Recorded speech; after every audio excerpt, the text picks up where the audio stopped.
You find yourself standing in the opulent chambers of Versailles, May 10th, 1774. The golden light, filtering through crystal chandeliers, illuminates something that would make even the most jaded courtier reach for their smelling salts. The most powerful man in Europe is literally rotting alive, and the smell. Well, let's just say it's competing with the rosewater and incense in ways that would challenge even the finest French perfumers. King Louis XV of France once called Louis the Beloved, and oh how titles can age like milk in the sun lies writhing in silk sheets that servants change hourly. His body is covered in pustules so grotesque that even his own daughters, bless their devoted hearts, can barely look at him without their royal composure cracking like cheap porcelain. This isn't just the story of a king's death.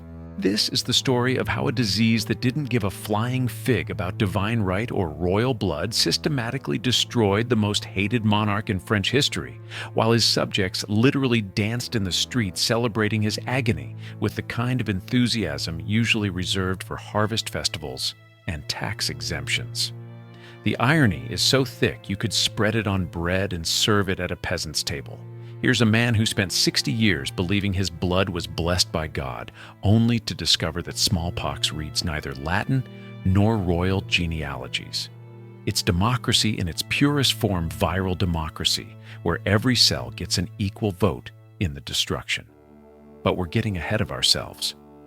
To understand how a king became so despised that his death sparked street parties, we need to travel back to when this same man was the hope of France, when his nickname was earned through genuine affection rather than the bitter sarcasm that would define his later years. Picture a 5-year-old boy, small hands, barely able to grasp the scepter that will define his existence, suddenly thrust onto the throne of Europe's greatest power. The year is 1715, and Louis the Great, the Sun King himself, has finally set after 72 years of reign that exhausted France like a marathon runner in the final mile. Young Louis XV inherits more than a throne. He inherits a kingdom that's financially hemorrhaging, spiritually exhausted, and desperate for renewal. The French people look at this beautiful child, and he truly was beautiful, with features that would later make him the heartthrob of European courts, and see hope incarnate. Finally, they whisper a king who might remember that kingdoms have subjects, not just subjects to tax. The Regency period under Philippe d'Orléans provides our first glimpse of the corruption that will eventually devour the monarchy like termites in royal furniture. Philippe Louis XIV's nephew governs with a kind of moral flexibility that would make a used carriage salesman blush. The regent's court becomes notorious for what diplomatic correspondence delicately terms libertine excess, orgies disguised as prayer meetings, financial speculation that makes modern cryptocurrency schemes look conservative, and a general approach to governance that treats the French treasury like a personal piggy bank. But the people tolerate it because their real king is just a child innocent of the political scheming that swirls around him like perfumed smoke. They watch little Louis at ceremonial functions, his serious dark eyes taking in the pageantry with the kind of solemn attention that suggests depth beneath the royal training. When he speaks his carefully rehearsed lines, there's something genuine in his delivery that makes even cynical courtiers believe this child might actually care about France. Young Louis receives the education befitting Europe's most important future monarch. Classical languages roll off his tongue like music. He'll later become fluent in Latin, Italian, Spanish, and English with a facility that impresses foreign ambassadors. Philosophy fills his curious mind, and astronomy captures his imagination with its promise of order in the celestial realm, a stark contrast to the chaos of terrestrial politics. His tutors report a genuinely inquisitive intellect, someone who asks questions that go beyond mere politeness. Court observers note his genuine intelligence, his capacity for learning, that suggests France might finally have a king who thinks before he acts. The boy reads voraciously, showing particular interest in natural philosophy and what we'd now call early economics. He demonstrates an understanding of mathematics that his predecessors notably lacked. And there are moments when his questions about taxation and agricultural policy suggest he might actually care about the welfare of his future subjects. Physically, Louis grows into what can only be described as the Georgian era's answer to a romance novel hero. Tall, graceful, with features so symmetrical that court painters hardly need to flatter their royal subject. His dark hair catches light in ways that make even male courtiers pause in admiration, and his bearing combines natural elegance with the kind of unconscious authority that can't be taught. Foreign ambassadors write home about the young king's appearance with the kind of breathless admiration usually reserved for architectural wonders or particularly impressive military victories. Louis the Beloved emerges as his nickname not through royal propaganda, but through genuine public affection. When he rides through Paris, crowds gather not because they're required to, but because they want to catch a glimpse of their handsome young king. Children are named after him in numbers that would make modern marketers weep with envy. Street ballads praise his beauty and kindness with the kind of spontaneous creativity that can't be purchased. The young king seems genuinely touched by this affection. Court records describe moments when Louis breaks protocol to speak directly with common people, a baker whose shop he visits during a royal progress, a wounded soldier whose story moves him to tears. These aren't calculated political gestures, but seemingly genuine expressions of empathy that suggest the boy might grow into the kind of monarch France desperately needs. But every honeymoon eventually ends, usually when someone has to discuss finances and sleeping arrangements. In 1725, 20-year-old Louis marries Marie Leszczyńska, and this is where our fairy tale begins its slow metamorphosis into something considerably less enchanting. The marriage negotiations reveal the brutal calculus of royal unions. Marie is chosen not for beauty or compatibility, but because her father's financial desperation makes the Polish connection politically advantageous without being economically threatening. Marie Leszczyńska is the daughter of Stanisław Leszczyński, the deposed king of Poland, which sounds impressive until you realize that 18th century Poland changed kings more frequently than most people change their undergarments. Stanisław has been living in modest exile, supported by French pensions and sustained by the kind of diplomatic optimism that keeps deposed monarchs functional. Marie herself is 7 years older than Louis and considered by the charitable standards of diplomatic correspondence plain but intelligent. Translation: she has the kind of mind that could run a small country efficiently, but the kind of face that wouldn't launch a single boat, much less 1,000 ships. Her education is actually superior to most royal women of the era. She speaks multiple languages, fluently reads philosophy with genuine comprehension, and demonstrates the kind of practical intelligence that suggests she might be an excellent partner for a thinking king. The marriage begins with what appears to be genuine affection.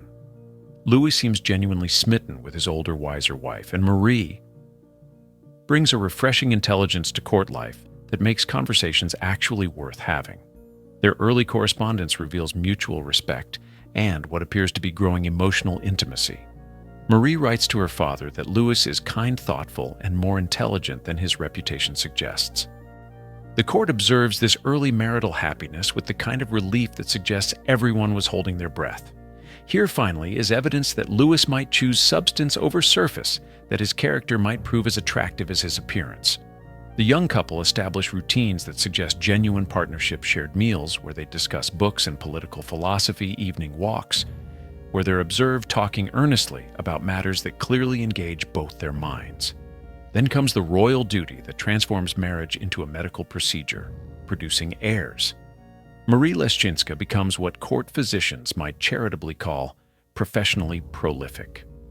10 children in 10 years, a reproductive achievement that would impress even the most ambitious rabbit populations. Each pregnancy takes its toll, and court documents begin to read like medical journals, documenting the systematic destruction of a woman's health in service to dynastic necessity. The births are carefully documented by court physicians, and the records make for grim reading. Marie suffers through difficult pregnancies with stoic determination, understanding that her primary value lies in her reproductive capacity. The physical toll becomes increasingly evident. Her hair grays prematurely, her posture grows bent, and the intelligence that once sparkled in her eyes begins to dim under the constant exhaustion of pregnancy and childbirth. Louis, watching his wife transform from vibrant young woman into an exhausted baby-making apparatus, begins to view marriage as a duty rather than a pleasure.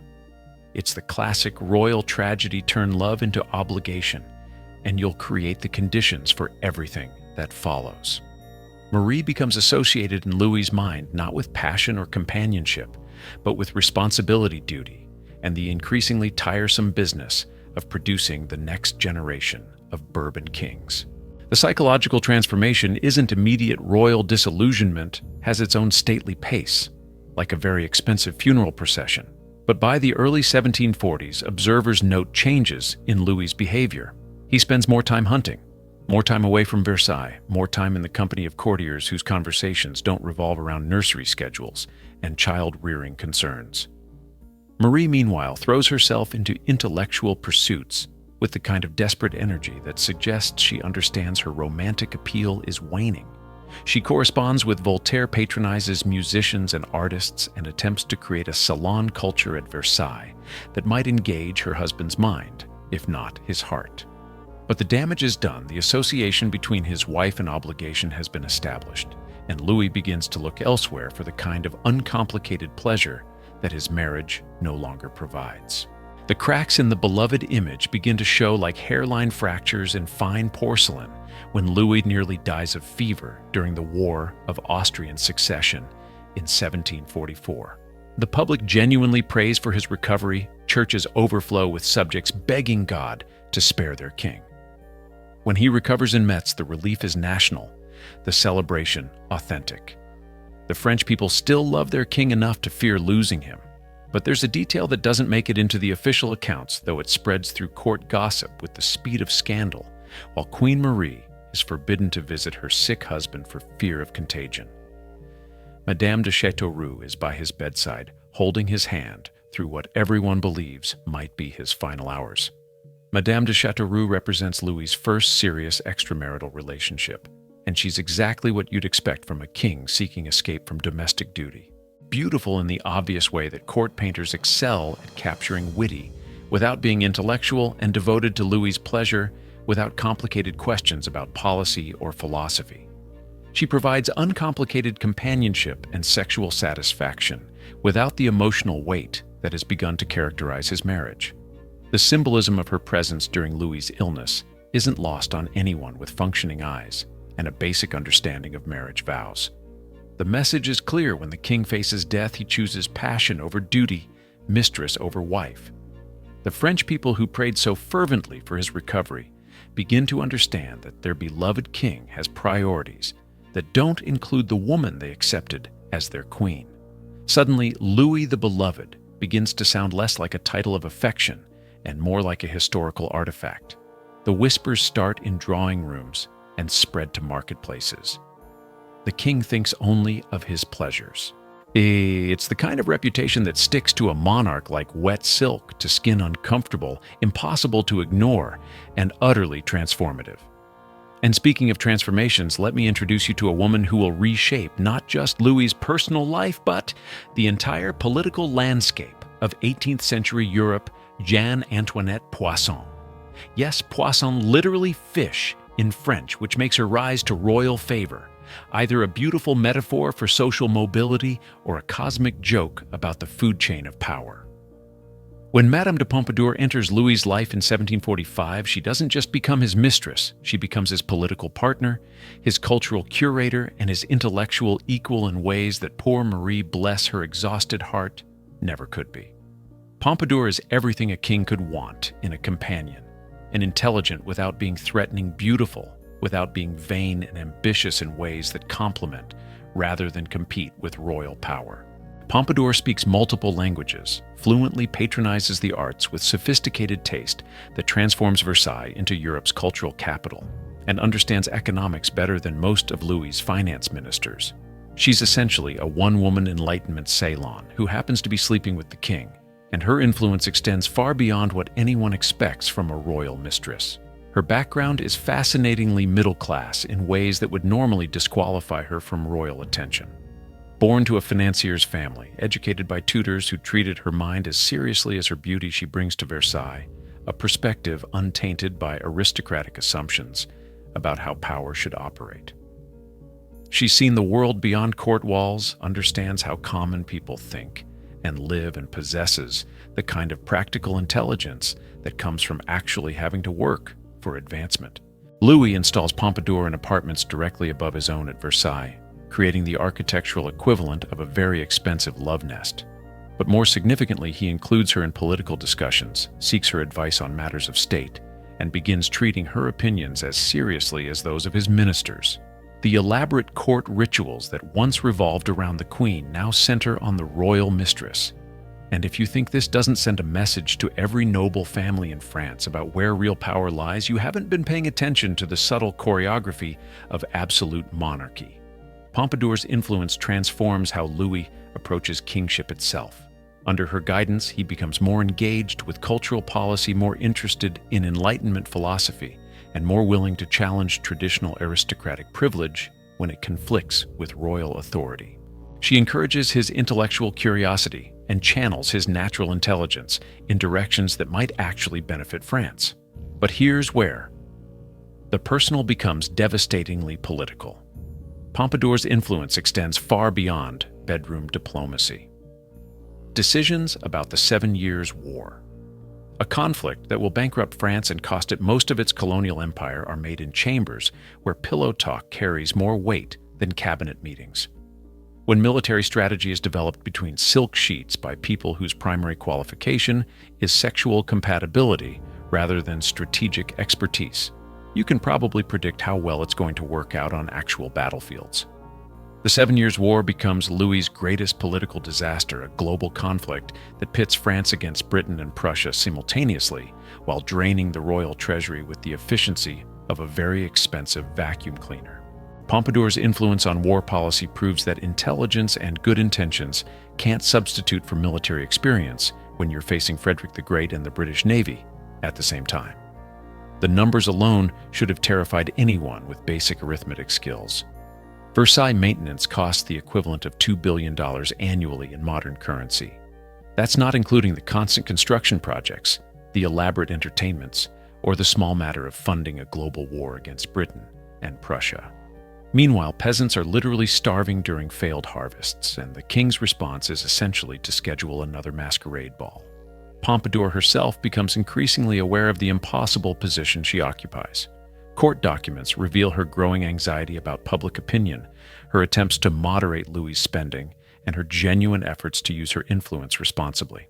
She's intelligent enough to understand that she's become a symbol of royal excess while trying desperately to be a force for positive change. Court observers begin documenting Louis's daily routine with the kind of horrified fascination usually reserved for natural disasters hunting dining mistresses. Administrative meetings where Pompadour's opinions carry more weight than those of trained ministers repeat. It's Groundhog Day, but with more silk and considerably more political consequences. The King of France has essentially become a very expensive lifestyle brand with nuclear-level political power. The religious aspect adds another layer to this increasingly unstable cake of royal hypocrisy. Louis suffers genuine spiritual crisis trying to reconcile his Catholic kingship with his very public adultery. The solution apparently is to create confessional politics, where Jesuits and Jansenists fight over the king's soul like theological vultures circling a very well-dressed carcass. Louis's spiritual struggle is actually quite moving when you strip away the political implications. Here's a man raised to believe that his authority comes directly from God, trying to square that belief with behavior that explicitly violates divine commandments. His correspondence with various religious figures reveals genuine anguish, real attempts to find theological justification for his choices, and the kind of psychological torture that comes from believing you're damning your immortal soul while being unable to change your behavior. In 1757, a man named Robert François Damiens provides the most dramatic commentary on Louis's reign by attempting to assassinate him with a penknife. The attempt fails. Damiens manages only a superficial wound that barely cuts through the king's winter clothing, but Louis's reaction reveals his psychological state with crystalline clarity. He becomes paranoid, guilt-ridden, convinced that God is punishing him for his sins, but fundamentally unchanged in his actual behavior. The assassination attempt creates a bizarre psychological dynamic where Louis interprets his survival as divine forgiveness, while simultaneously increasing his security and becoming more isolated from his subjects. It's like a wake-up call that the recipient immediately hits snooze on, understanding the message but refusing to alter the behavior that prompted it. The public's reaction to the failed assassination attempt is perhaps even more revealing widespread disappointment that Damiens missed. When your subjects are openly expressing regret that someone tried to kill you and failed, you might want to reconsider your approach to kingship. Street ballads begin appearing that praise Damiens' courage, while lamenting his poor aim, creating the kind of political atmosphere where assassination attempts become folk heroism. But Louis, apparently immune to subtle hints like assassination attempts and public hatred, doubles down on the lifestyle choices that are systematically destroying his kingdom's finances and his own reputation. The Parc aux Cerfs represents the ultimate expression of royal privilege. Divorced from royal responsibility, a private establishment that operates with institutional efficiency while maintaining the fiction of royal dignity. The Parc aux Cerfs operates as a kind of educational institution where young women, often under 20 and from modest backgrounds, are told they're providing companionship to a Polish count. The systematic nature of this arrangement, maintained during a period of national financial crisis, suggests that Louis has graduated from simple adultery to something that would make modern prosecutors very interested in extradition proceedings. The establishment's operations are documented with the kind of bureaucratic thoroughness that makes the whole enterprise even more disturbing. There are schedules, medical examinations, financial arrangements for families, and elaborate protocols designed to maintain secrecy while ensuring continuous availability of fresh companions. It's institutionalized exploitation, dressed up as royal privilege, and the costs, financial, moral, and political, accumulate with compound interest. Madame de Pompadour's role in this establishment remains historically ambiguous and psychologically complex. Evidence suggests she may have initially facilitated these arrangements as a way of managing Louis's appetites while maintaining her own position, understanding that sexual variety was preferable to replacement by a single new favorite. But her later correspondence reveals growing distress about the moral implications and political dangers of the system she helped create. When Pompadour dies in 1764, it should have been Louis's opportunity for redemption, his chance to return to the wife who had waited patiently through 20 years of public humiliation and perhaps salvage some dignity from the wreckage of his reputation. Instead, he replaces her with Madame du Barry, whose previous professional experience was exactly what you'd expect from someone with that particular career background. Jeanne Bécu, later Comtesse du Barry, represents the final stage of Louis's psychological deterioration. Where Pompadour had been intelligent, cultured, and genuinely concerned with France's welfare, du Barry is simply beautiful, available, and unencumbered by inconvenient opinions about policy or morality. She's the perfect mistress for a king who has given up any pretense of taking his role seriously. The symbolism is so perfect, it seems almost deliberately designed to infuriate the French people. Their king has graduated from adultery with an intelligent, cultured mistress to purchasing companionship from someone whose previous clients paid considerably less and expected considerably fewer political consultations. Du Barry's elevation to royal favorite represents the complete triumph of pleasure over duty, appearance over substance, and personal gratification over public responsibility. Court protocol now requires French nobles, descendants of Charlemagne, and commanders of medieval crusades to pay formal respects to a woman whose former workplace was decidedly less prestigious than Versailles. If you're looking for a single moment when the divine right of kings began to look more like divine comedy, this might be it. Meanwhile, France teeters on the edge of financial collapse from the 7 Years' War, having lost colonies in India and North America in what amounts to the 18th century equivalent of a very expensive military embarrassment. The financial situation becomes so desperate that finance ministers are appointed and dismissed with the frequency of seasonal fashion changes, each one discovering that you can't actually fund a global empire with wishful thinking and royal charm. Louis increasingly withdraws from the actual business of governance, creating what courtiers diplomatically call the silence of the king. Translation: the monarch has essentially checked out of his own kingdom, leaving actual governing to ministers while he focuses on the considerably more pleasant business of personal entertainment. And then in May 1774, absolute power meets the one force that doesn't recognize royal exemptions biology. Smallpox variola major, to be medically precise, kills 30% of its victims and scars survivors for life with the kind of democratic efficiency that makes political systems look positively discriminatory. 18th century European courts live in constant terror of epidemics, understanding that viral democracy doesn't respect constitutional monarchies, absolute kingdoms, or enlightened despotisms with equal indifference. The disease operates according to biological rather than political logic, spreading through respiratory droplets that recognize neither crown nor constitution. When smallpox enters a palace, it doesn't request audience with the chamberlain or await proper introductions. It simply begins its systematic destruction of human tissue with the kind of methodical thoroughness that would impress even the most efficient bureaucrat. Louis's own daughters have been inoculated against the disease, a controversial preventive measure that represents cutting-edge medical technology for the era. The procedure involves deliberately infecting healthy people with material from smallpox pustules, hoping to create mild cases that provide immunity without causing death. It's essentially Russian roulette with viruses, but the statistics favor survival over the natural disease. But the king himself refuses inoculation with the kind of supreme confidence that comes from believing divine protection extends to infectious diseases. God will protect the anointed, he declares, apparently unaware that bacteria haven't received the theological memo about royal immunity. This isn't just religious faith, it's the logical extension of absolute monarchy's central premise that kings exist in a different category from ordinary mortals. May 1774. Louis returns from hunting, complaining of a headache, which initially seems about as newsworthy as a Parisian complaining about the weather or a courtier complaining about etiquette.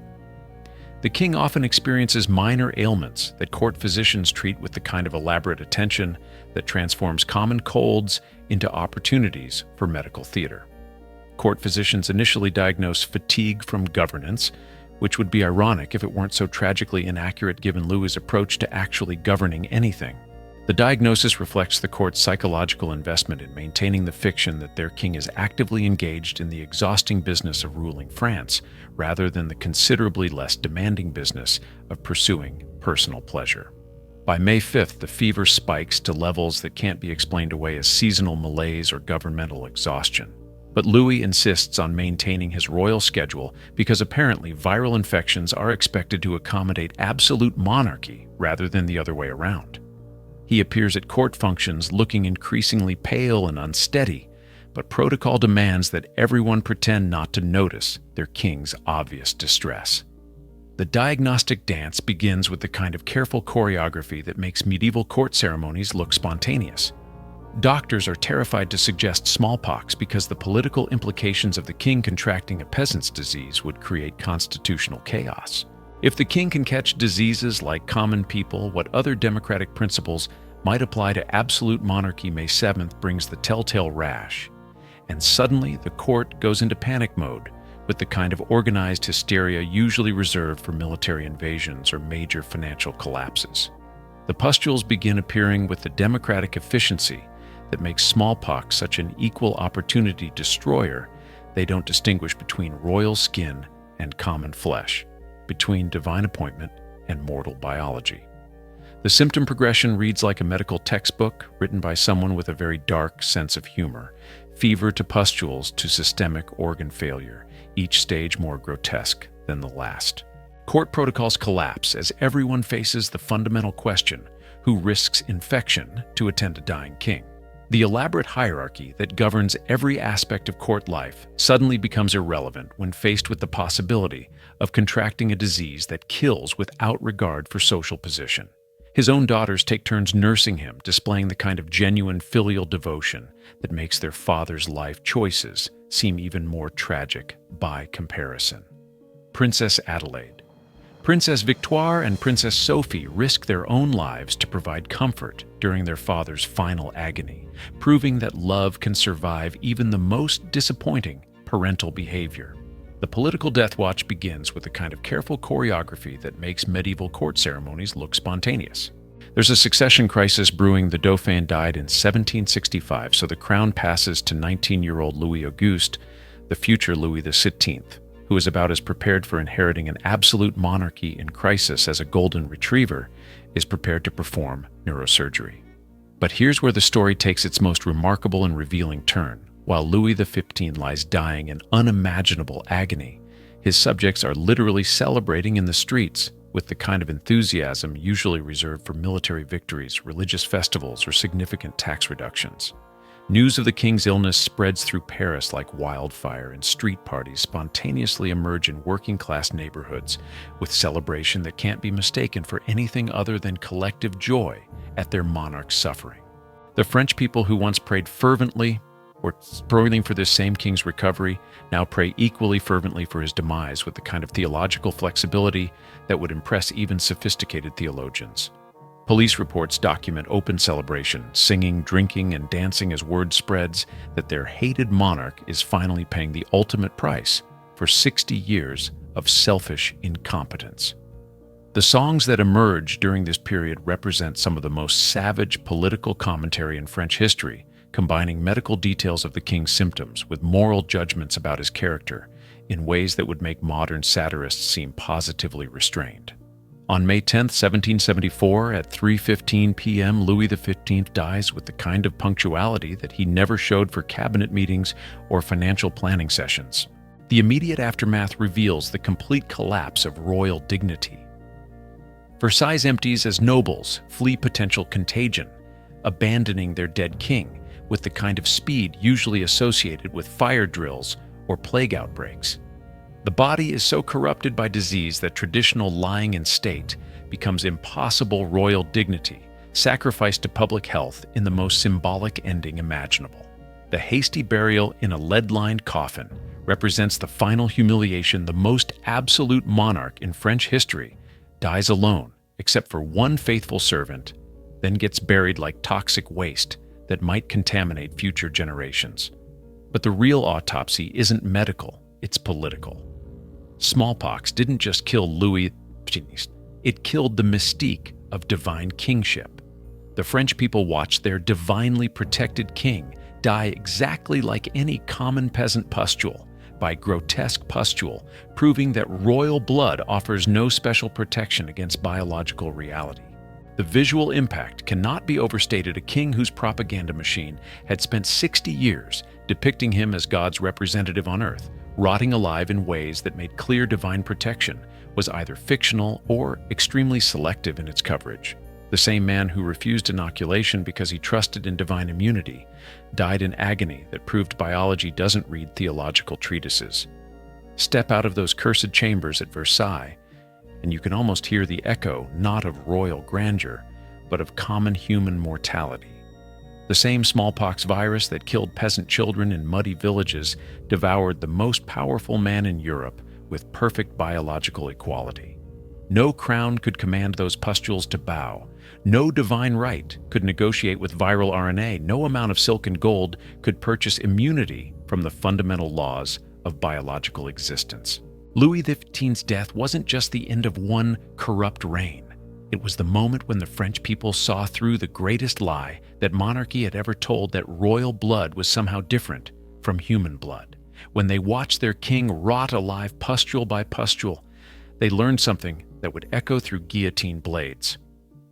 15 years later, kings die exactly like everyone else, and their deaths can be just as satisfying as anyone else's when they've earned the hatred their actions deserve. The real curse wasn't supernatural. It was the delusion that absolute power could somehow transcend biological reality. In the spring of 1774, reality came calling with a lesson that neither crowns nor scepters could deflect, teaching a masterclass in democracy that no political philosopher could have designed more perfectly. Tell me in the comments, where in the world are you hearing this story? And what strikes you more, that a king could be so hated that his subjects celebrated his death, or that it took a disease to finally humble absolute monarchy?